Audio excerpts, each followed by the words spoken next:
আসসালামু আলাইকুম রহমতুল্লাহ। আমি সার্ভিস টেকনিশিয়ান মুতালিব। আজকে কথা বলবো নিসান এক্সটাল হাইব্রিড মডেল ইয়ার 16।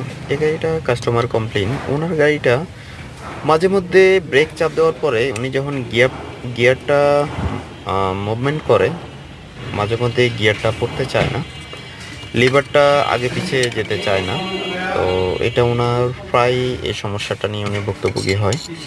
হয়তোবা উনি অনেক সময় জামে দাঁড়ায় আছে, তো উনি গাড়িটা পার্কিং করেছে, যখন উনি আবার দিতে দিবে গাড়িটা ব্যাগে যায় না, বা আরে দিবে গাড়িটা গিয়ার লিভারটা ব্যাগে যায় না, এই ধরনের কমপ্লেইনটা ওনার।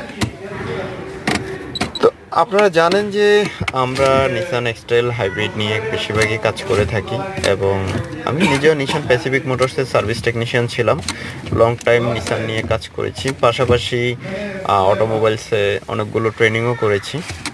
তো আপনাদের হাইব্রিড নন হাইব্রিড নিয়ে যে কোনো ধরনের সমস্যা আমাদের সার্ভিস সেন্টারে যোগাযোগ করতে পারেন। আমাদের service centre M capital auto solution, এটা বসুন্ধরা এভারকেয়ার হসপিটালের এই অপোজিটে। এবং আমাদের কাছে স্পেয়ার পার্টসও পাওয়া যায়। আমাদের কাছে নিশান এক্সটেলের ব্রেক বুস্টার এবিএস মডেল এবং